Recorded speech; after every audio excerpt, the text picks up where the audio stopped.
It is Saturday afternoon, and you know what that means? It is time for MMA Live Before Lock right here at Awesemo.com. That is a fighter, Pete Rogers Jr. I am Jason Floyd. We are here to get you ready for UFC Fight Island number 5. Pete, how you doing on this Saturday afternoon, man? What's up, man? Stack fight card ahead. I'm excited. Yeah, I'm excited for this one too. Kind of wish it was on ESPN Plus because I think the fellas want to go out tonight. So we don't have a game tomorrow afternoon, so we can enjoy this Saturday night, man. But yeah, man, I'm looking forward to these fights coming up here on here tonight on Fight Island.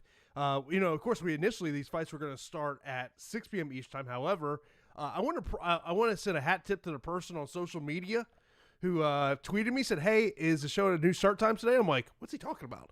So I go to UFC's Twitter account. I'm like, "Oh, let me hit up the team at Awesemo and let them know we got an earlier start time." So, but yeah, I appreciate that one listener hitting up there. But of course, we are here for the next 90 minutes to get you ready for these fights. And Pete, let's start right off at the top in terms of the weigh-ins. What did you see from the weigh-ins? Did you any major takeaways from what you saw? Not really. I would say that Al Casey. I mean, he's just no offense, he's just kind of like an odd-looking dude, and I don't know if he really looked the best on the scales, but I think that's kind of just what how he looks. Besides that, it was pretty. It was good. Everybody seemed to look like they're in good shape. I got to ask you, as a fighter, if you're going to a stare down and your opponent has the Joker face mask on with all painted up, can you keep a straight face? What's funny is in my second professional fight, we were doing stare down photos, and I don't know why. Like, maybe it's the pressure or whatnot. Like, I could not keep a straight face, and neither could my opponent. And it was like the most hilarious thing in the world. Like, we were squaring off, and we were both just dying laughing. Like, can we get a photo, please? And it was like 20 takes. So I'm pretty sure I would appreciate the Joker, facing off with me. But I'm excited for that matchup. I really, really am. I think Duplessis is the real deal, and I cannot wait to see him fight. Yeah, that's definitely one of the matchups that does have me interested as well. But yeah, it's always good when you have these Fight Island cards, and everyone's on weight, and it's not like the cards at the UFC Apex. So we really do appreciate when that happens. That makes our life a little bit easier. Of course, you can see there on the left-hand side of the screen, we're going to kind of run down some topics here that we're going to talk about before we get into your listener questions. Of course, we will get into those questions that you do have, so start lining those up right there on YouTube or on our premium Slack account as well. Those our Slack account questions do take priority. Let's talk about the fighters 8K and under on DraftKings and ranking them. I want to say I counted there's 12 fighters we have underneath that 8K range, and obviously, I think there's some that are going to stick out to you. Let me just, and obviously, just kind of seeing what people are talking about today in Slack. Stephanie Egger is going to be the one that everyone's looking at, 7,200. When I was looking at our projections, I was amazed how high ownership Chris Daukaus is getting at 7,000. KB Blar is going to be a guy that I am going to take a chance on at 7,100, but I also know there's someone else under that 8K range that you have your eyes set on. Yeah, man. So let me just say that the Daukaus pick and coming in with crazy ownership, I'll probably get away from that, honestly. The guy had a great performance against Parker Porter, a guy who's a heavy-handed striker. Daukaus does have good hands and also solid grappling game. He's a BJJ black belt, but I feel like Nascimento's ground game is steps ahead. I also think Nascimento is the bigger guy. It's heavyweight MMA, Jason, but Nascimento in this matchup has like a 30-pound advantage, 35-pound advantage. So if he's able to take down Daukaus, that's a lot of weight on you. I mean, I was training with my boy yesterday who's 70 pounds heavier than me, and it's like, it's so tough. It's very challenging, and especially at the high level. So, the 7K range, the Egger, I really like Egger because I think that it's a matchup where Cortez likes to come forward and likes to initiate say clinch work, and in that clinch work is where a lot of judo fighters really excel, tossing people down. Egger seems like she goes for it. I mean, it's not like the best confidence play, but I do like her as a pump play at 7,200 with an 80% finish rate. I mean, she had a great performance in Ryzen. Outside of that, right? My guy, I would say that I'm targeting also that I don't think is getting enough attention is Taporia facing Yusuf Zalal. Yusuf Zalal has been, a quarantine killer. He's been amazing, and he's 3-0 in the UFC, has looked great. But if you really kind of break down each of those fights and those opponents, I don't think it's like the highest level competition, even though I love Yusuf Zalal. You know that. I think that he's so talented. But Taporia, a guy with 100% finish rate, good boxing, excellent submission skills. I'm willing to take a shot on him as well. Yeah, I mean, I think the thing that I think about with Yusuf Zalal is just more of if the fight does hit the ground, if he is on his back as opposed to being the guy that is on top. That to me is a question mark there. Joaquin Buckley is another one. When I was doing some crunches earlier today, he was coming up as well. I think that Buckley's going to try to push the pace on Impa here. I actually think that Impa may be one of our lower owned top end options, where I think that if and look, and obviously he has got a majority of his wins are by decision. He's not a finisher. That is the only thing that scares you about Impa in that spot. But I would say is like Impa may be a guy that could be optimal just because of low ownership. Yeah, I mean, anytime you're talking about a highly skilled fighter coming in with low ownership, I kind of want to get a little exposure to it. I would say that Impa, he's a very talented guy. I mean, he's relatively green in MMA. He's only 8-0, 1-0 in the UFC, coming off a great performance against Maki Pitolo, and then the Contender Series. I mean, I know that you're high on Impa. I think Impa has some high IQ for being a guy who's only 8-0. And I think that he can adjust on the fly, unlike a lot of fighters where they kind of get lost in the rounds. Joaquin Buckley is definitely talented. And I've fought on the same card as Joaquin Buckley for Bellator. And, he fought Vinicius de Jesus, who is an absolute killer. And he performed really, really well in that matchup. So Buckley's used to facing top competition. In his last bout, you got to think he fought, I think it was like less than 2 weeks prior or a week prior to his short notice replacement against Kevin Holland. So maybe that had an effect on his performance, but Kevin Holland's the real deal. My worry with Joaquin Buckley is that he just got knocked out, and that was probably, 2-3 months ago. And, when you get dropped and hurt that bad, now you're talking about all the shots you're taking in camp. You're really not allowing yourself time to heal. So, Buckley's not a bad pump play by any means. 7,300 for a guy that finishes 70% of his victories. It's just going to be tough sledding against a guy who's very, very skilled at Impa. But, I wouldn't be surprised. Yeah, I mean, I when I look at Impa, I think he's a super talented fighter. But, I mean, look, in terms of DFS, we are looking for finishes. And that is a concern of, is the finishes going to be there? For Impa, that to me is just the only thing that I really look at there in terms of him.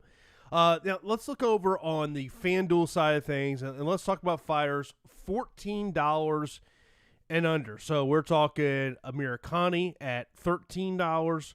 We are talking Allen at $8. You're talking Bilar $14, Dawkins $11, Buckley $12.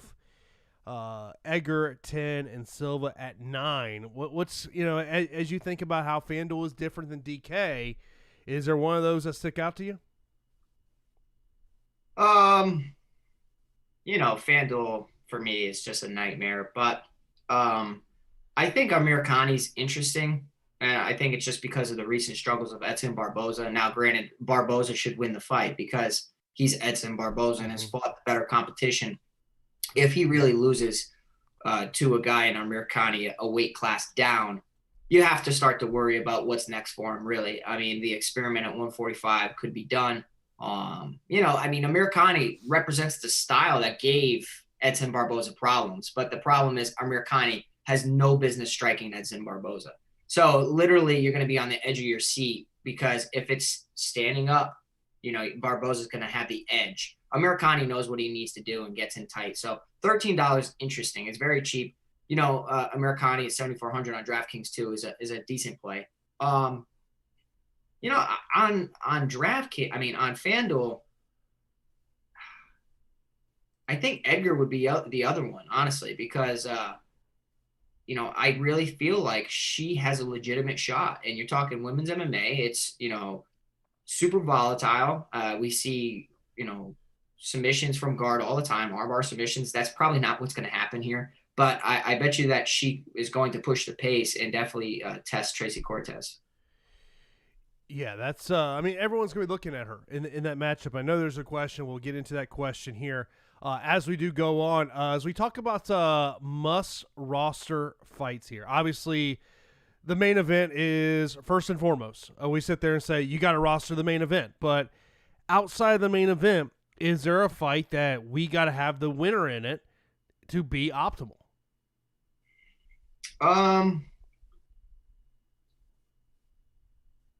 I really think that the Aspinall fight is interesting because it's the stylistic approach to it. I mean, you're talking about guys, heavyweights that are known for their knockout abilities. I mean, Alain Baudot at coming in at 6,800, a guy that has 88% finish rate, likes to strike, heavyweight MMA.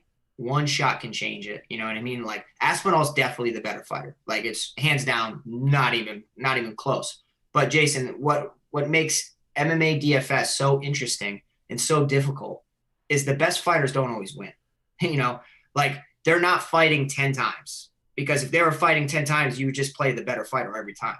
You need to get exposure to somebody that has a chance at winning once or twice out of 10 times. You know what I mean? And I think that, that fight makes a lot of sense because I think somebody's getting finished. Yeah, another fight I was looking at is a Perez and Duplessis fight. I think that's a fight that a good chance that fight ends up being optimal. Nascimento Dawkins may be optimal just because if Dawkins can pull off the upset, his ownership is looking crazy. Crazy in my world. When I was sitting here in the office I've been sitting here basically all morning. And about 2 hours ago, I'm like, okay, let me hop on. Let me see what our ownership projections. And when I see Dawkins at 45%, I'm like, whoa. I guess the thought is it's heavyweight MMA. Maybe he gets a stoppage, but I was like, man, that is a crazy number. Yeah, I mean, I think the casual approach to building lineups is locate heavyweight MMA, pick the cheaper guy, hope that he comes through, or locate women's MMA, pick the cheaper girl, and hope that she comes through because those are two very volatile positions that oftentimes work out. You mentioned about Tom Aspinall. Can you fade him? I think you can. I probably will not do it in too much because if I'm not putting Aspinall in based on roster construction, I'm most likely going Ulanbekov facing Silva, or I'm going Nascimento, or possibly both of them. I mean, I do like the 9K options quite a bit. I think Ulanbekov, the way that he goes for 125 pounds, tons of scrambles, could mean a ton of points, but possibly not a finish. Yeah, I mean, when I was building some FanDuel lineups a little earlier, my big thing was like, okay, I like Aspinall, but he's going to be popular as in the captain spot. And so I was like, where else can you go? I mean, so I think that's the debate you have to have with yourself. Yeah, I mean, I was telling you before the show, and I could be off on this, but personally, my favorite value play, one of my favorite value plays is Duplessis. I really think that at 8,400, you're talking mid-range salary for a guy that you're either a finisher or you're not, right? And like that's the case. Like some guys can't buy a finish no matter what they try in a fight, and some guys are just the finish comes to them all the time, or they hunt those finishes. And he's one of those guys, And then the main event, 8,200, 8,000 for 5 rounds striking match, most likely. Sign me up for that. The value's crazy. Yeah, it's like to me, I think it's very tough to fade Aspinall, but I mean, look, it is. I can see why you would do it from an ownership perspective. Favorite 9K play on DraftKings? I guess my question used to be favorite 9K play, not named Tom Aspinall, because I think Aspinall would be kind of the easy answer for you. Yeah, I'd probably say my least favorite would be Cortez, and I probably don't have too much exposure to that fight because I just think that her price is a little elevated for a matchup that really isn't so fantasy friendly. I mean, you look at 5-1 Edgar. If you don't know who she is, you could think that she's going to just go out there and smoke her. She could, but it's probably unlikely. And Cortez really only has a 29% finish rate at 9,000. So she needs to do a lot to pay off. Whereas Alan Bakov comes in 60% finish rate at 9,300. Nascimento, 100% finish rate at 9,200. That is interesting. Breeze at 91% finish rate at 9,100. So in that scenario, I'd probably say Nascimento would be my second favorite. On the FanDuel side of things, $18 and up. Do you look at the main event? I guess where do they kind of rank in terms of your favorite plays? I'm sorry, say that one more time. In terms of on the FanDuel side of the equation, your favorite $18 and up plays, where does the main event kind of rank into that? I think you'd have to look at. I mean, the main event's such a interesting fight. Like, you have a volume guy against an early finisher. I think that, FanDuel this week, I kind of like the main event. And usually the main event is something that I don't like over on FanDuel. I think 19 for Barboza is a little rich. 18 for Rothwell is a little rich. You have the 21 Aspinall, 21 Sandhagen. Which do you prefer? I don't know. I mean, right? I mean, that's a very close one. This is my thing about the main event, and even though when I was doing crunches, Corey Sandhagen was coming up a lot for me, it's just that Marlon couldn't end his night at any moment. And I think that's the thing. Like, I think you have to roster both sides of that fight. If you are a multiple lineup player. If you're a single entry player and you told me I got to pick one, I'd probably go Sandhagen.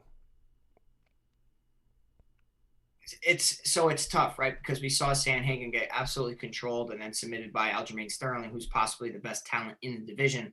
Marlon Moraes was more of a gut check, right? I mean, we saw kind of how he performed against Henry Cejudo. When things started to not go his way and he didn't get the early finish, he started to gas. And then, like, when you are exhausted and then you're still being pushed, some people can push past that and excel, and some people can break mentally. And Brendan Schaub talked about it on his podcast, saying that it kind of looked like he broke mentally, and I wouldn't disagree. Yeah, it'll be interesting to see kind of how that one goes down here. Of course, before we get into the listener questions, do want to let you know about Awesemo Plus, where you can get access to all the great Awesemo Plus tools that we have for nearly every DFS sport out there with an Awesemo Plus weekly pass for $29.95. This includes full access to all of our premium content and tools on Awesemo.com, including player projections, ownership projections, and our premium Slack channel, and much more. And if you're only looking to play MMA, get a weekly MMA pass for $8.95. Stop guessing, start winning.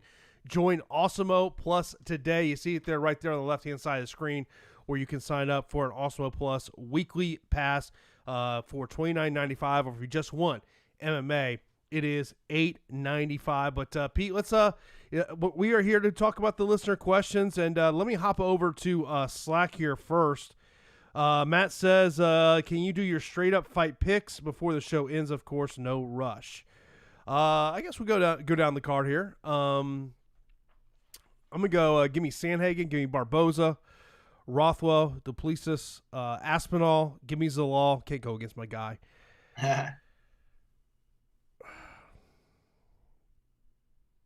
God, I want to say Bilar, but Really? I'll go Breeze. I want to say Bilar, but yeah, I like Bilar from DFS as a punt play.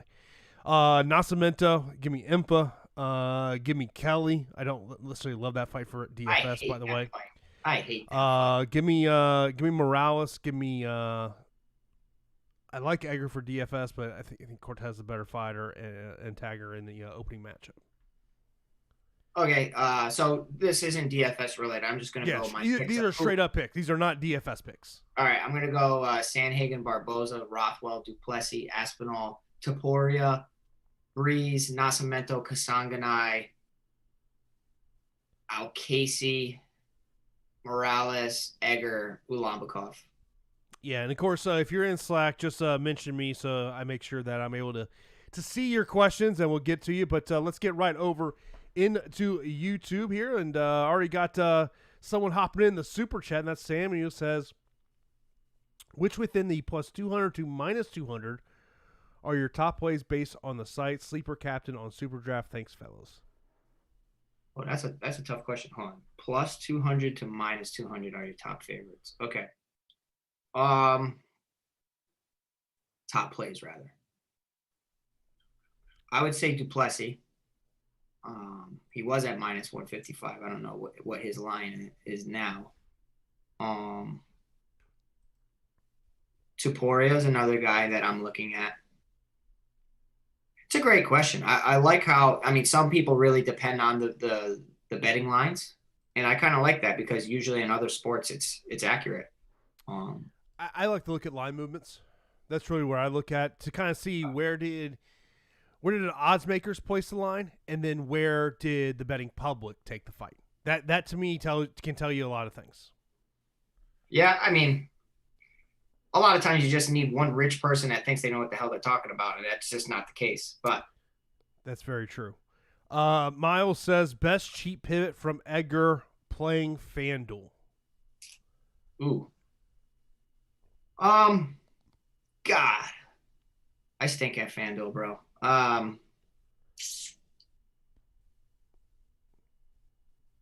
Edgar's 10, right? So I guess correct. Yeah. What we're gonna say 12 is our cap. 12, 13, I'd probably say somewhere in that range. If you have 13, probably Americani's worth taking a shot. Outside of that, right? Damn, Tapori is expensive over on FanDuel. Yeah, that's a Jason question. Is right. Ask Jason. That's a Jason question. I would say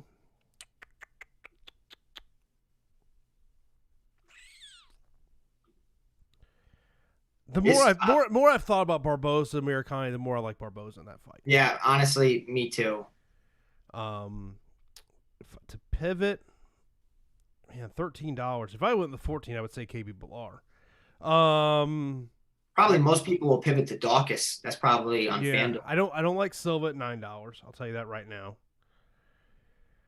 I don't really like Dawkins, but I can see why you would pivot to him. I get why you would go there. Yeah. Who would you take on a DraftKings GPP between Tiger and Nascimento? Okay, I go Nascimento because he's not in the first fight of the night. You know, I mean, you're talking about Ulanbekov making his debut, trains with Khabib Nurmagomedov. I think he's his cousin. You know, crazy hype behind him. 60% finish rate outside the UFC. It's 12-1. The guy has exceptional wrestling and good striking. Silva is better than his 10-5 record. He really is.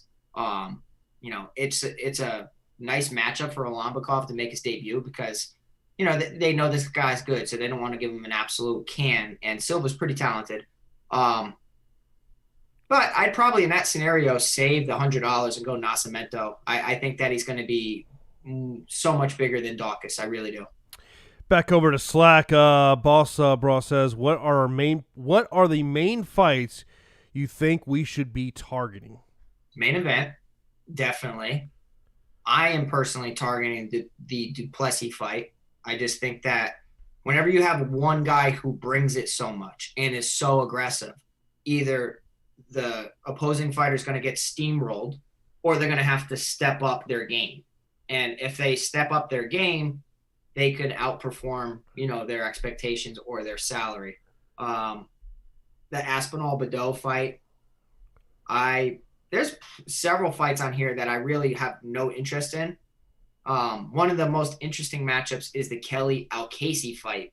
I think that is like hot garbage because they're both like untrustworthy. You know what I mean? Like Kelly has a significant striking advantage. Al-Casey will have a significant grappling advantage. Who implements their game? Yeah, I think that fight's got decision written all over it. I think so too. I mean, the thing is that Kelly throws high volume.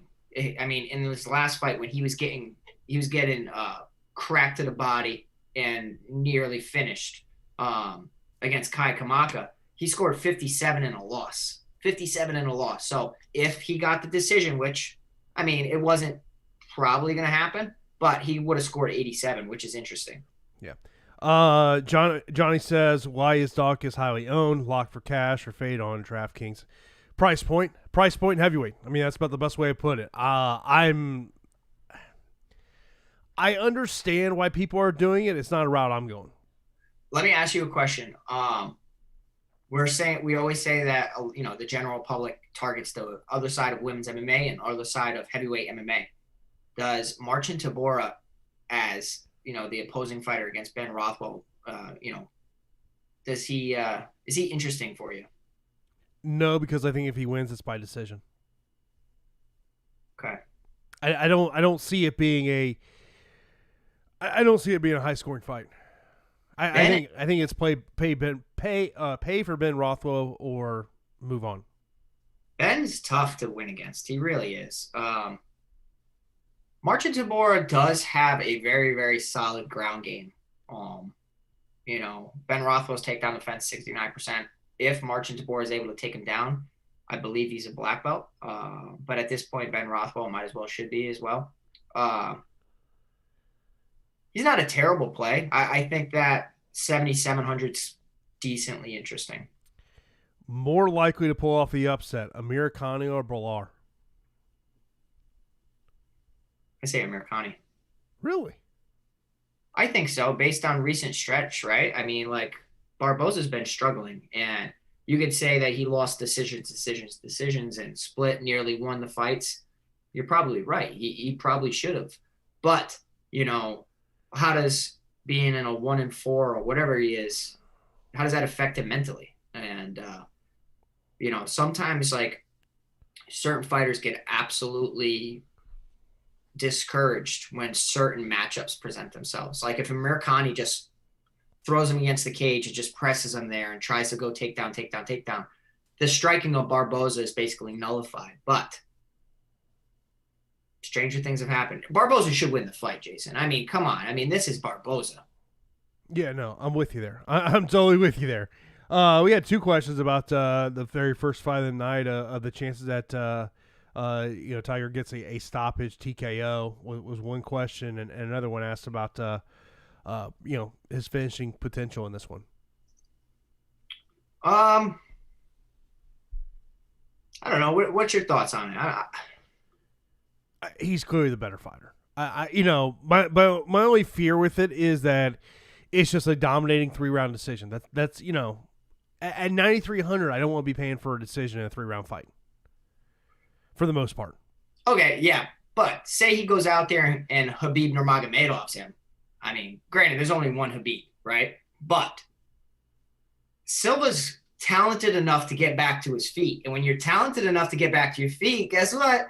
Takedown City. I think that 9,300 is not a – I wish he was a 9,300, honestly. He's a 125-pounder, which limits his finishing ability. And he's making his UFC debut. A lot of people break mentally when they do that, but I think the Russians are completely different mindset-wise. CAS, Dawkins or Edgar? Give me Edgar.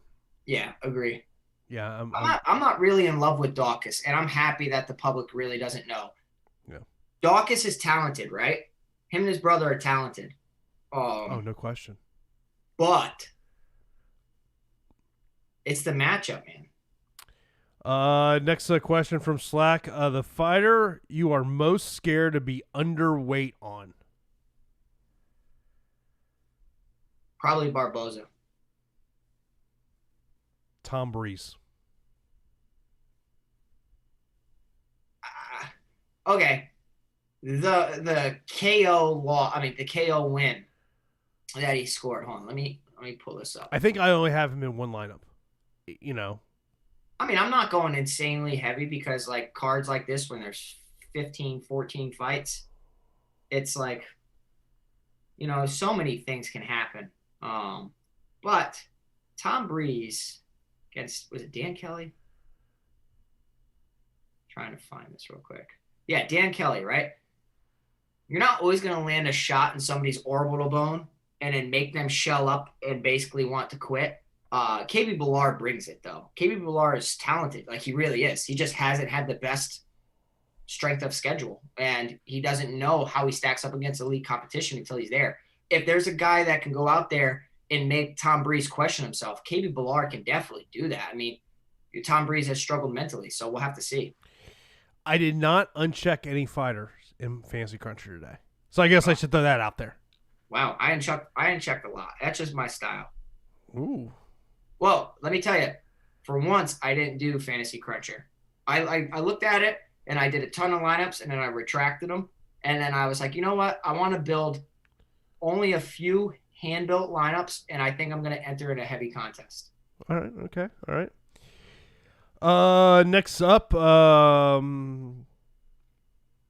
Sandhagen and Americani, or Tagger and Tapora Fanduel GPP. Yikes. I'd probably go the second half of that. It was Alambakov and who? Tapora. Oh, I like that side better. Yeah, 100%. Does Barboza get a finish? I like that potential. I don't know. I feel like we might be disappointed in the co-main event. I really do. Yeah.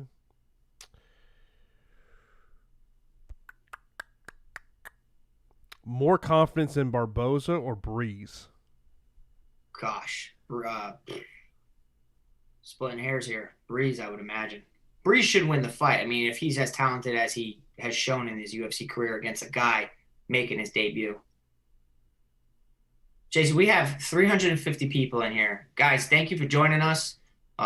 We got basically another hour to answer your questions, help you out. We appreciate the support. If you could just do us a favor, hit that like button. Show us that you like this show so Jason and I can keep coming on back here. That does help us out a lot, and we always do appreciate when people put those likes out there. That does help us out a lot. So always do that, and of course show your support for all the shows here over at Awesemo.com. Ian says Chalk Foundation will be Aspinall, Sandhagen, Dawkins. I would agree, and it's the casual way to go, right? I agree with the first two. I don't necessarily agree with Dawkins. Like, I'm not with it. Kelly or Zalal? God, Zalal. No, Kelly. Sorry. Bro, there's people in here challenging you to a submission match here? Yeah, I mean, get us to 150 likes if you want me to see to choke out that guy that said that to me. I wouldn't even try to choke out Pete. Yeah, I would hope not.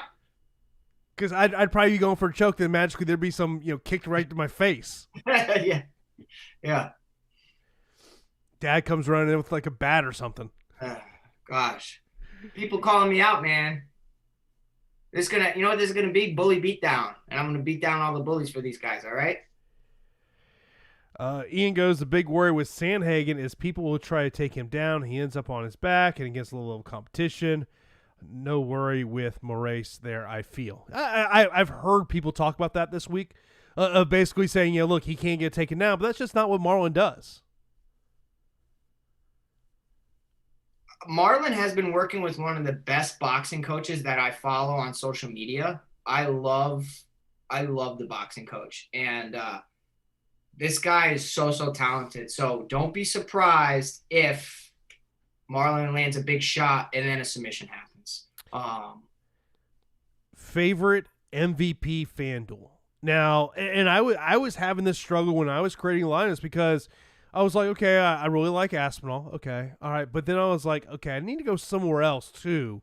I can't just be all on Aspinall. Here's a potential under the radar MVP.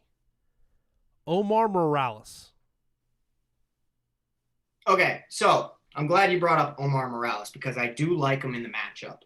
Giga Chikadze is a glory kickboxer, and whenever people hear glory kickboxer, they immediately think that they're the superior fighter. Now, Giga Chikadze is a kicker. And in this matchup, he's facing a guy, Omar Morales, who definitely has the better hands and can kind of go tit for tat with him with the kicks. But Morales will have the grappling advantage if a round's close, if he really just wants an easy win. He'll take down Giga Chikadze and make it look like he's a fish out of water. It's just, can he do that? 8,300 Morales is interesting. I kind of like him. If he goes that route, the grappling route, you're talking about a guy who's going to get an immediate win. It's no question about it. He's way too big for Giga Chikadze. Next up, Duplessis and Americani, or Buckley and Breeze FanDuel GPP. I'm not big on Buckley, so despite how hesitant I am on Americani, I'd go with the first one. The Americani-Barboza fight could be interesting on FanDuel, and particularly could be interesting for Edson Barboza, is if he's stopping takedowns, he could rack up some points on takedown defenses. That's why you're the FanDuel guy, man, because like I'm over here, I'm like, what the heck are you talking about? But that's a great point. Target the guy who's going to be defending takedowns. Like Dawkins over on FanDuel might make a little sense if he's able to keep the fight on the feet. I mean, Nascimento's going to look to take it to the mat.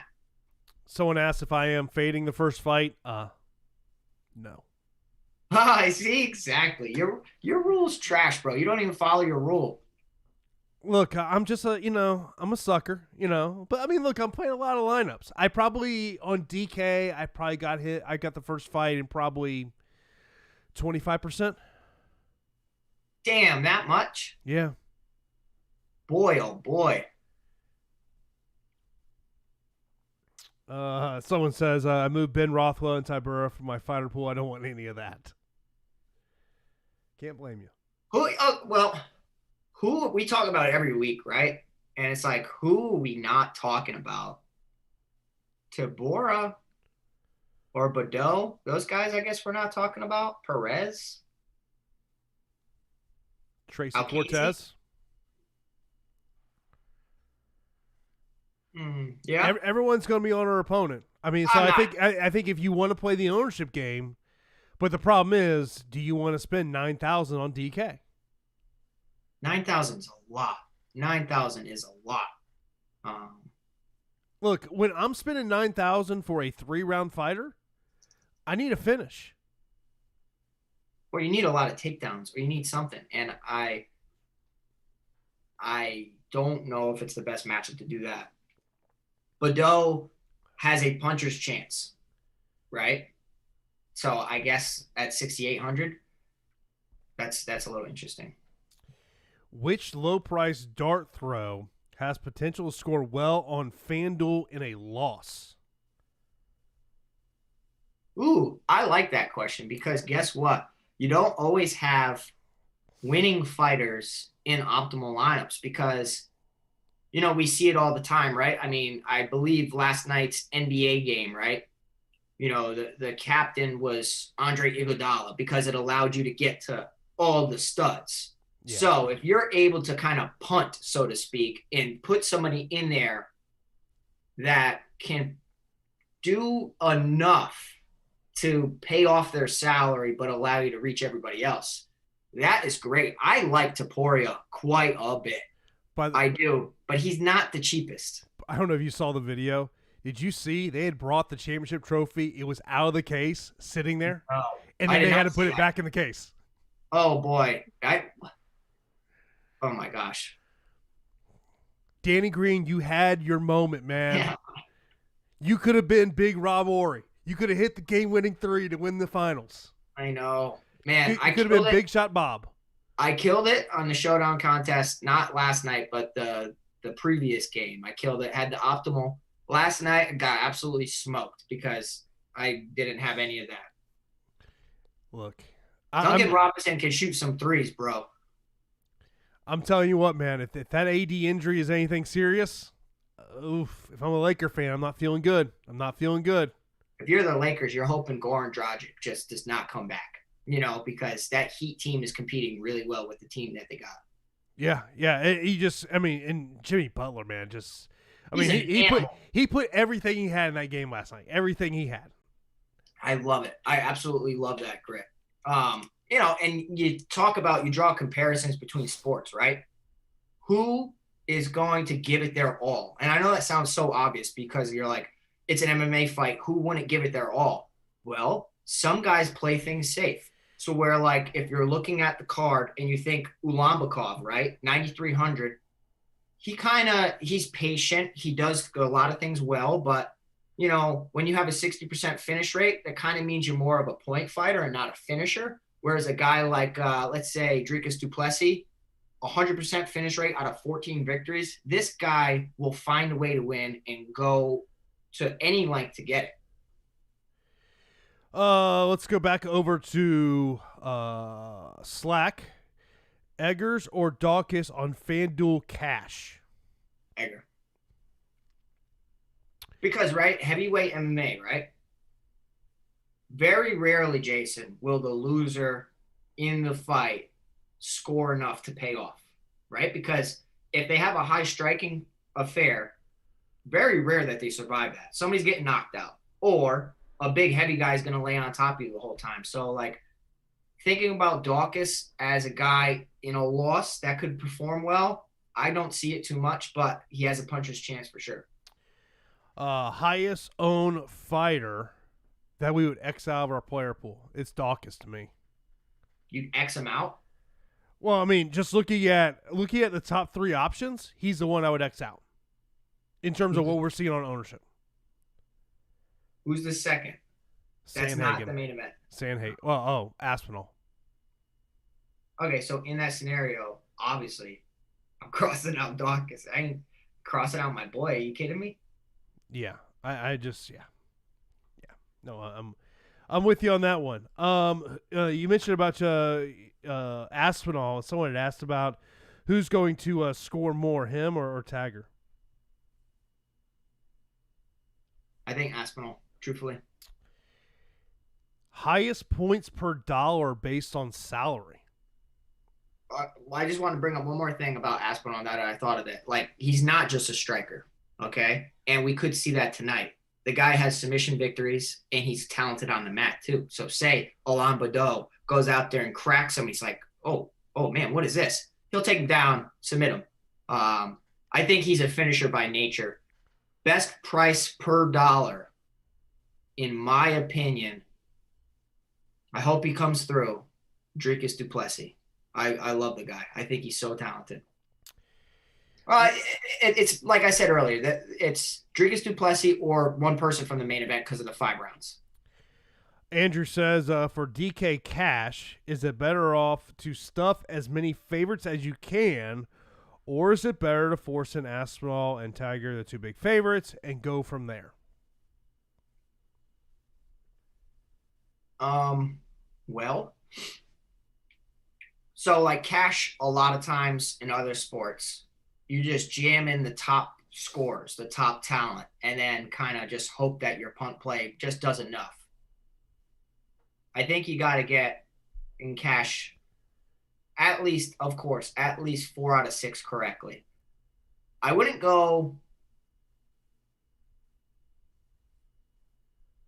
avoid Aspinall. I really wouldn't. Someone asked about my favorite props today. I got to kind of look at those. I'll get back to that question as I look. I haven't really looked too much. I looked at Fight Goes the Distance props earlier this week. There really wasn't much that stuck out to me.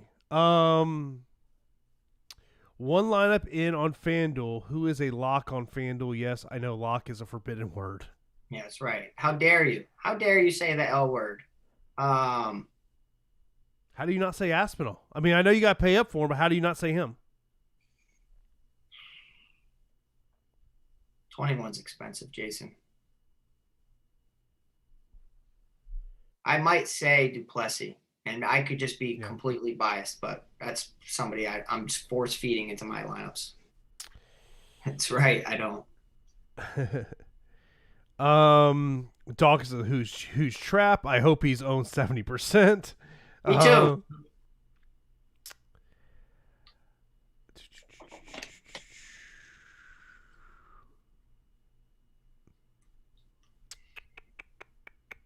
We got 360 people in here, guys. You guys are awesome. You guys are great.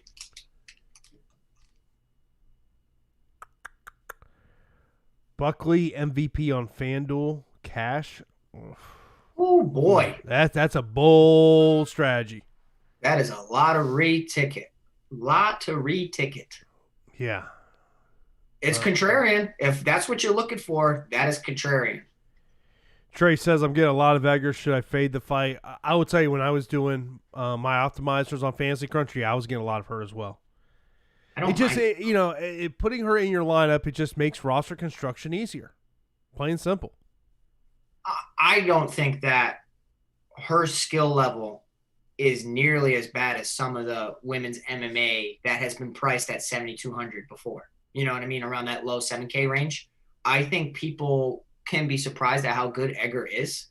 You know, she had an amazing performance over in Ryzen, so I hope it carries over. Oh, let's see here.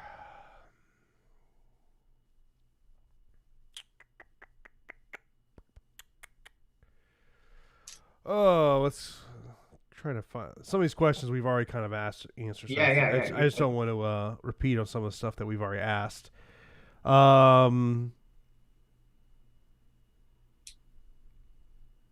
What's everybody doing tonight for the fights? Anybody getting food?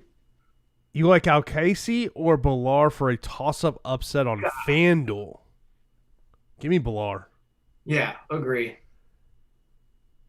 Does Barboza have a decent takedown defense? Yeah.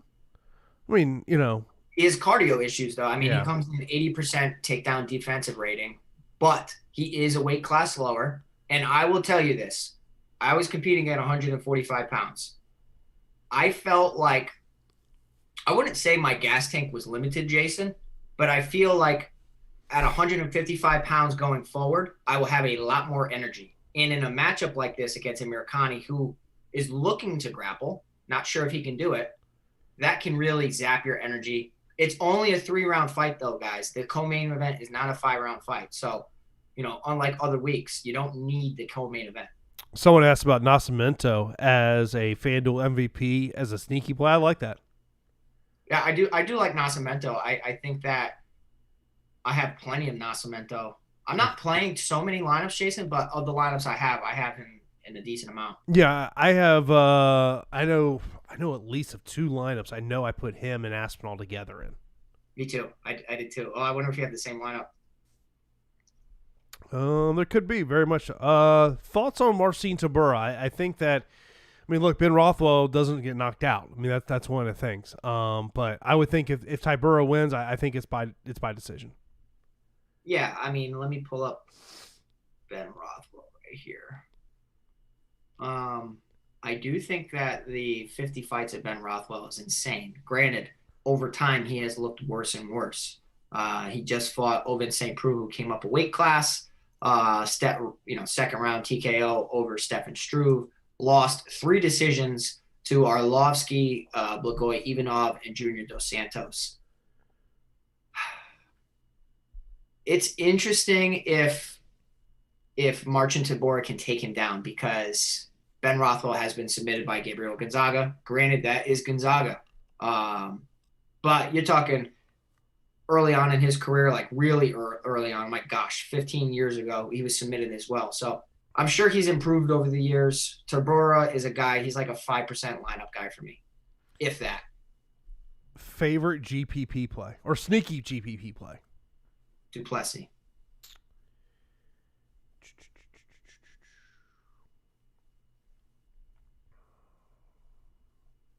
Look, and I know people are talking about Amirkhani. I think if Amirkhani is going to win, it means him getting this fight up against the fence and getting it to the ground. I think that's his path to victory. Only path to victory, Jason. Only path to victory. So we got someone from Tampa in the chat talking about where they're going to go in Tampa. I will not be going that far north. I'm a South Tampa guy. Oh. For people who live in Tampa, they know the saying. You live in South Tampa, you usually only go north of Kennedy Boulevard if you're getting paid. But the place he mentioned about is a really good place to go watch. I'm out in the sticks, bro. I ain't got nothing. Oh, I know. I've done that drive from the Hartford Airport to Mohegan. Yeah, there's not much. But if you thought that was bad, dude, I would love to see you come over here. We are in the woods, bro. Uh, Everybody's getting wings. I am so jealous. You guys are getting wings in the chat. Like, my mom's coming over tomorrow for football, so she's bringing her famous wings. Oh, there's nothing better, because then on Monday we're starting to cleanse. So I'm gonna eat like trash, bro. best two for single entry GPP DraftKings. Best two. Yeah. I think Nascimento and let me get to the Aspinall, despite 9,400. I really like Duplessis. I really do. But like, I still like Nascimento too. But I don't want to give two 9K options for their question. Like that's pretty obvious, you know. Best $18 option FanDuel GPP. You guys think having no crowd and facing a newcomer should help Tom Breeze mentally? Great points. We got so many intelligent listeners, man. Like, you guys are, when we say casuals, you guys are not casuals. Like, this is cool. Like, you know, you guys ask some great questions. A guy that has struggled with pressure, anxiety, Tom Breeze definitely should thrive in a situation where there's no people around, no stage fright. It's just, if things don't go your way, are you mentally strong enough to deal with it and deal with the 5-inch reach disadvantage that Bilar has? A great point that someone had brought up here. Ian says, how is Nascimento not the best leverage play on the slate with Dawkins projected ownership? He is. He is. Breeze or Kelly GPP?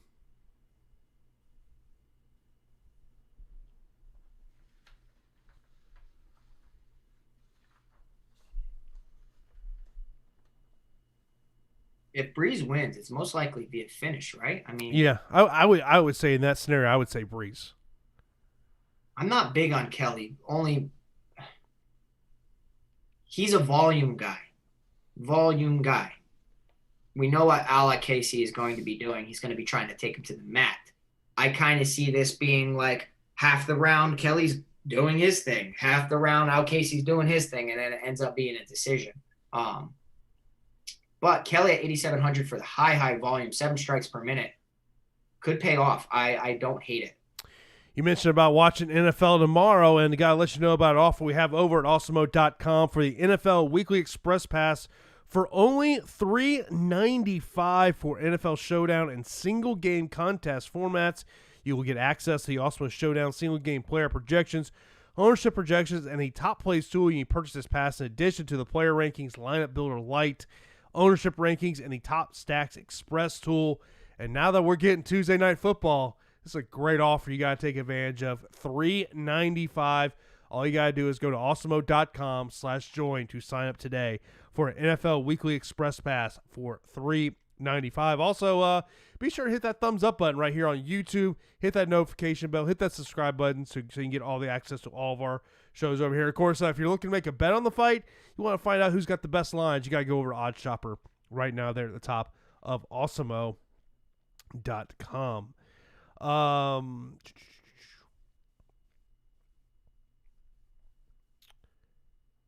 Favorite $18 less cash play that isn't Duplessis?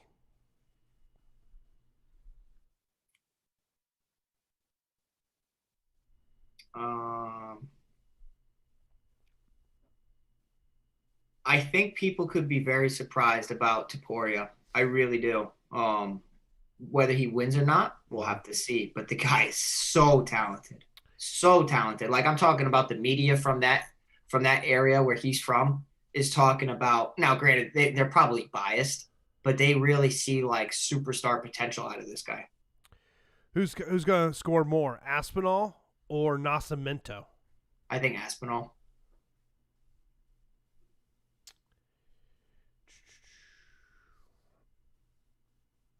DK cash question. Duplessis and Morales, excuse me. or Nascimento and Edgar? It's a great question. I really don't think you could go wrong with that. I really don't think you could go wrong with that. I might go Duplessis and Marlon.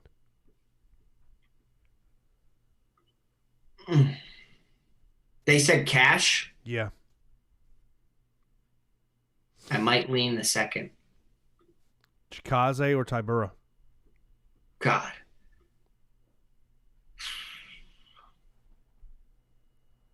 Chikaze has, a shot to catch Morales with a sneaky kick. Let's not get it twisted. I mean, he has some sneaky striking. And even when you are blocking head kicks, a lot of people don't realize you block head kicks, you absorb a lot of the shock anyways. And a lot of times you just miss just a tiny bit and you get clipped in the back of the neck and you're wobbled and rocked. Or you get hit with one good liver kick and the fight can be over. So in that situation, I would say Chikaze.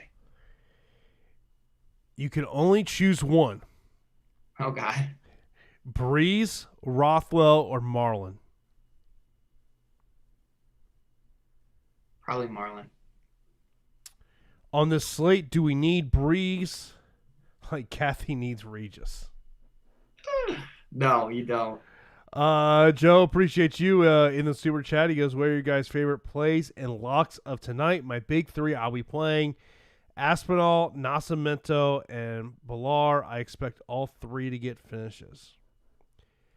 If KB Bilar gets a finish, I'm in good position. My top two pump plays are Bilar and Edgar. I will say that I have a lineup with Bilar based on your infatuation with him.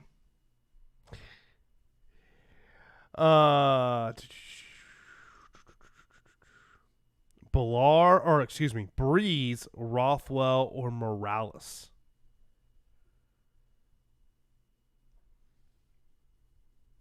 Probably Morales. And to go back on what Joe said there in terms of, I hate to use the L word because there's no such thing as, in the fight game, because as you always talk about, one punch changed the fight completely over. But to me, as I think about the fighters I have the most shares of, it's Corey Sandhagen, it's Tom Aspinall, and Rodrigo Nascimento. That's fair. I do think that those are three great spots to have exposure to. Yeah. Duplessis or Nascimento?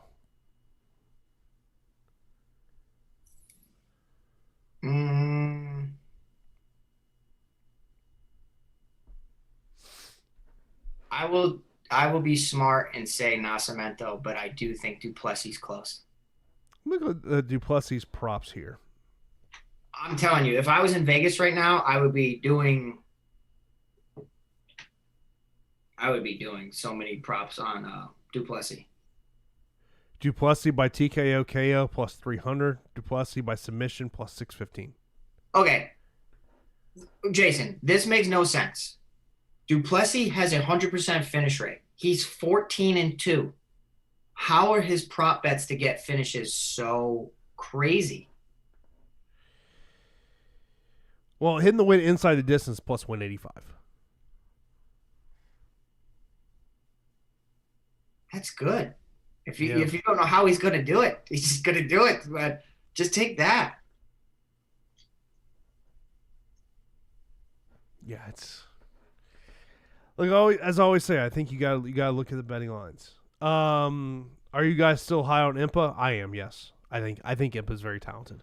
The only thing that concerns me is a lot of fights in a short amount of time for a guy that just turned pro back in 2019. That's why I'm not as high on him as you are. I think that at some time or another, you're going to have a lesson and you're going to face some adversity and you have to see how you respond to it. I'm not as high on him, but I do think that he's talented. Zalal and Impa or Tapura and Aspinall? Tapura and Aspinall. Easy. I guess we should have known that based on who you say. Yeah, that's money. Emac chiming in. He says, DK Cash, last guy in, Duplessis or Morales? good value on both guys, really. I mean, if Morales goes the grappling route, personally, I would say Duplessis. Now, as a guy who's reckless, if he goes in there in his UFC debut, emotional, Perez has submission ability. Perez has striking ability. Anything can happen. But I do think Duplessis is a talented guy at 26 years old. Thoughts on Chikadze? You know, we say a puncher's chance, Jason. He's got a kicker's chance. Someone asking when your next fight's gonna be. I'm hoping soon, man. I am hoping soon. Like, I am training every day. I got strength conditioning early tomorrow morning. I can't wait. I'm gonna start doing my Sundays again. Yeah, we got somebody proposed instead of bully beatdown, troll beatdown. I like that. I like that. We got 380 people in here. You guys are awesome. Can we get that to 200 possibly? I mean, if we help you out at all, if you don't know the background, you know, maybe you're just talented at picking DFS lineups. But it's also good to know stories and to background who's training with who. We got you guys. We got you guys. We're going to get Pete to fight here at some point. Come on. I mean, gosh, I am going to stalk these promoters and just like, I'm going to stand out like outside their house with a sign. Like some listeners had some great questions. I mean, some great comments. They're like, you need to be in Vegas right now with a sign saying Bellator record holder willing to test it against UFC competition. Like, that's what I'm talking about. That's so cool. Well, I mean, it's like there was a great article on ESPN this week about, the effect the pandemic's had on the regional scene. Yes. And it's real. It's real. I mean, CES, which, obviously Pete, you're contracted to. They've got a show finally come up here on Wednesday. Mm-hmm. I put up my first interview with a guy on that's coming on that card, Mitch Raposo. He is a name to remember. Mitch Raposo. I expect he'll be in the UFC within the next 6 to 9 months. I would agree. I think the kid is good. I really do. Yeah. I think he's talented. You guys need to make sure if you like any MMA content, you check Jason out over on Twitter. He's always putting out his videos, his interviews. That's how we know so much about this. I mean, who on this card, Jason, have you interviewed and talked to? Not even saying for this fight, but say like throughout their career. Who have you talked to on this? Zalal, Bilar, Buckley. That's awesome. 3. I'm trying to think if there's anybody else. I've interviewed none. Right? I've interviewed Dawkins before. I've interviewed both him and his brother. See what I'm saying? Like, this is cool. Like, I don't know. I'm glad we can help you guys out. Yeah. Pete versus Chimaev, no. Give me like, I don't want Chimaev right now. Chimaev's an animal. All right. Give me a striker. Someone said about stacking the main event. I'm just not a stacker. And there's so many fights tonight. I don't. If this was like a 9-fight card, okay, but no, yeah. There's just too many fights. I think that to risk that. I think it's a trap if you're going to try to stack. Now, super contrarian. There are a bunch of morons out there that'll have the first 3 fights stacked. That'll be in first place for an hour, and then they shoot all the way down, and they're going to be in last place. Don't do that. You have to be smart with where you're stacking. I don't really see how it can work out on a card with 13 or 14 fights. Dawkins or Bilar? I think we answered this one before, but it's Bilar for me. I think the KO chance is TKO chance is more likely for Bilar. The biggest live dogs. I think Taporia. I think Eggers really live. Yeah.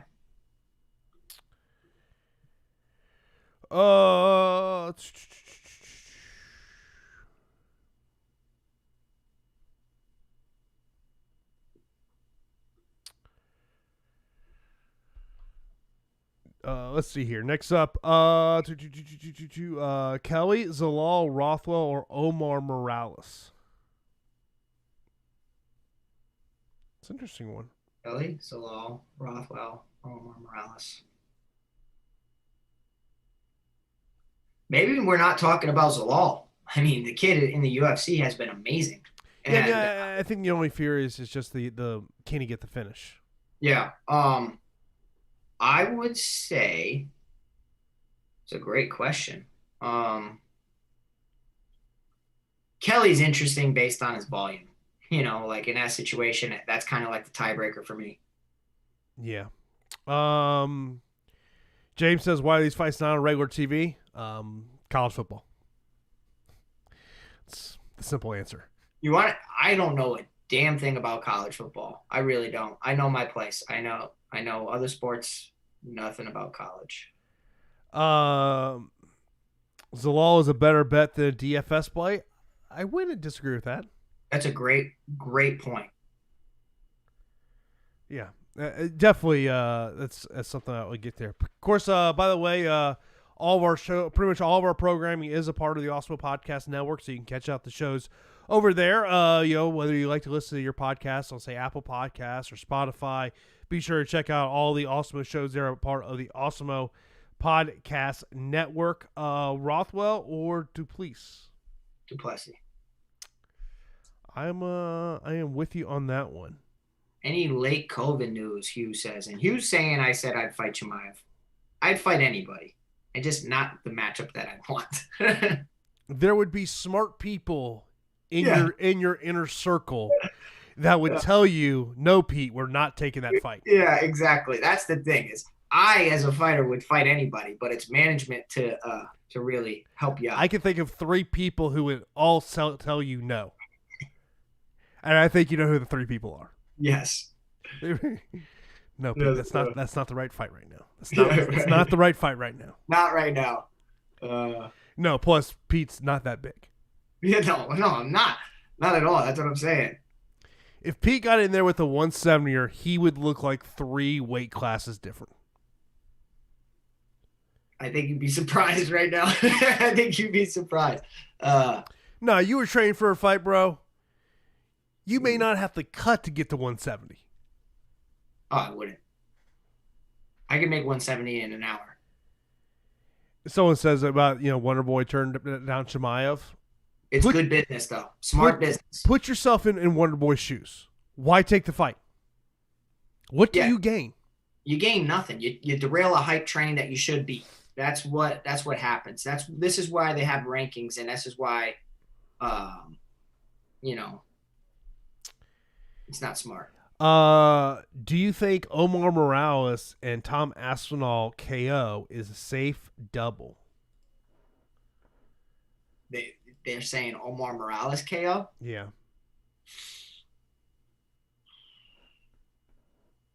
If Morales is smart, right? He doesn't stand and trade with Giga Chikadze. He takes him down. The guy will absolutely destroy him. So he could possibly get a submission. Someone asked it about some prop bets I liked. How about Nascimento by TKO KO plus 515? Pitter patter strikes, ground and pound. Could happen. Yeah, ground and pound. I don't. Search for a submission. What's Aspinall via submission? I think that's interesting. 495. That's interesting. Yeah, no, that is interesting. We got 15 minutes here before roster will lock. Edgar by armbar. Would not be surprised. Okay. Would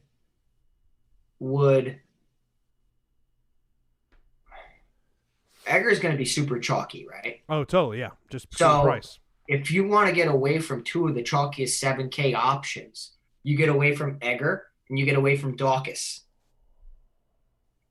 And I mean, if you want to be contrarian, you want to get away from that ownership because, if Edgar loses, I think, several of my lineups are shot.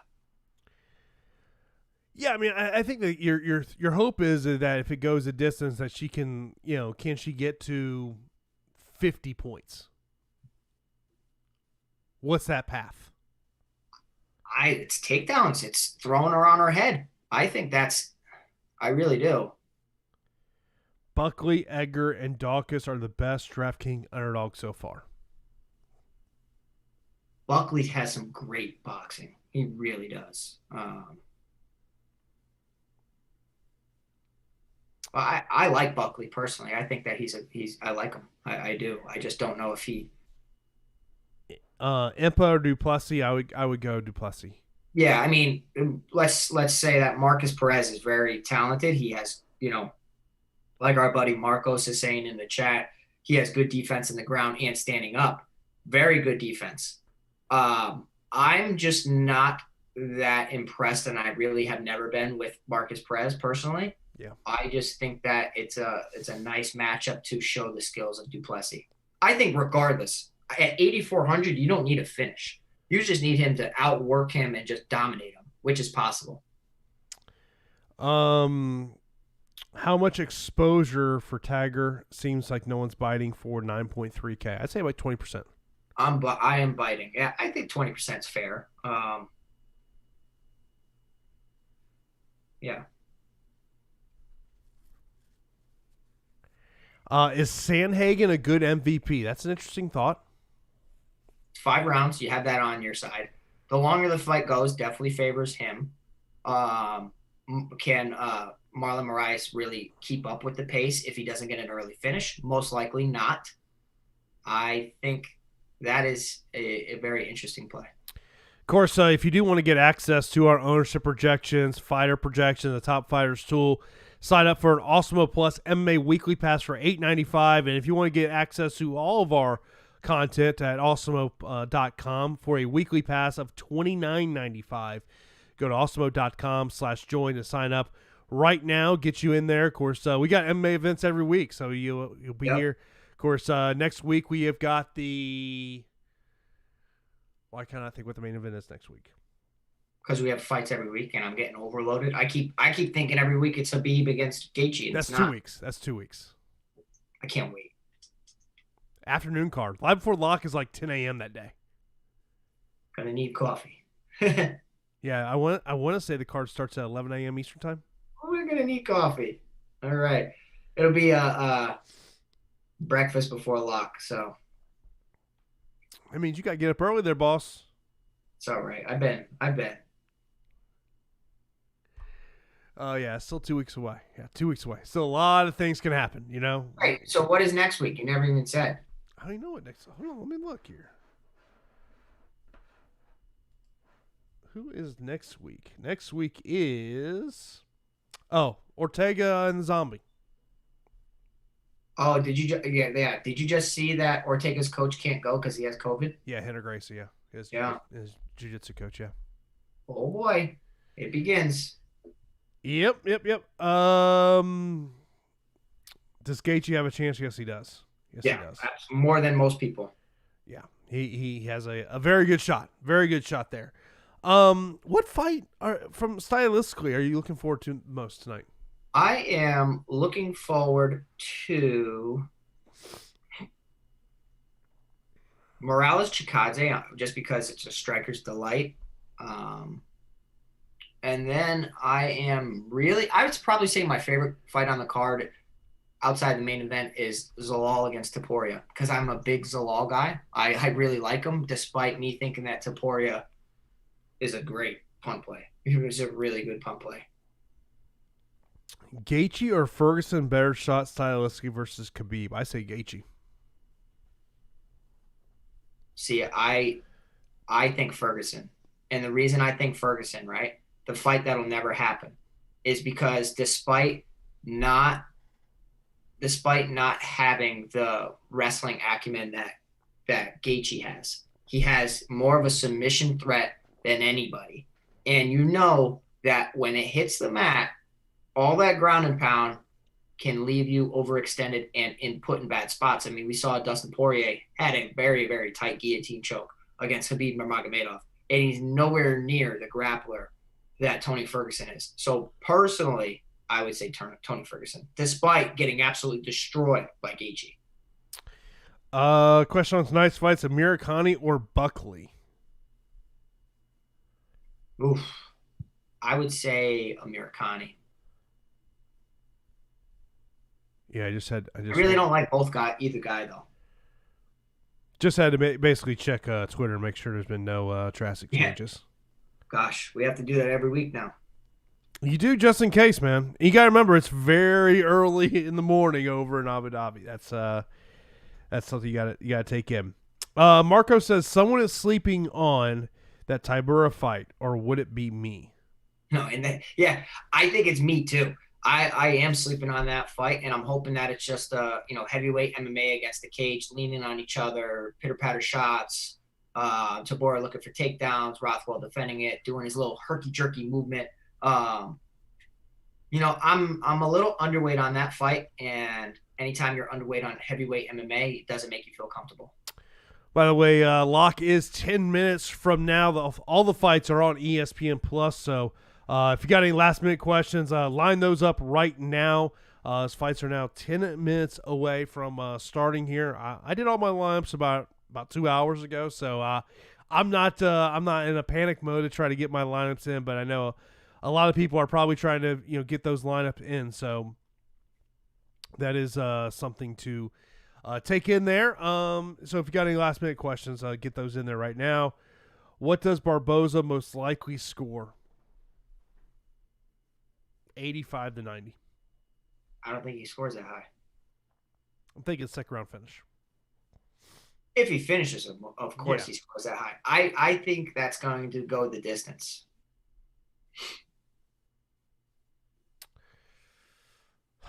Yeah, that's I just don't know what the ceiling is for Barboza at 45 at this point in his career. I don't know, man. It's you should be going up in weight the older you get. Who do you think the best striker on the card is? Corey Sandhagen. Really? Yeah. Yeah. Yep. That's not where I thought you would go. You thought I was saying Giga Chikadze? I thought you might go to one of those guys. Nope, Sandhagen. Aspinall, it's between Aspinall and Sandhagen.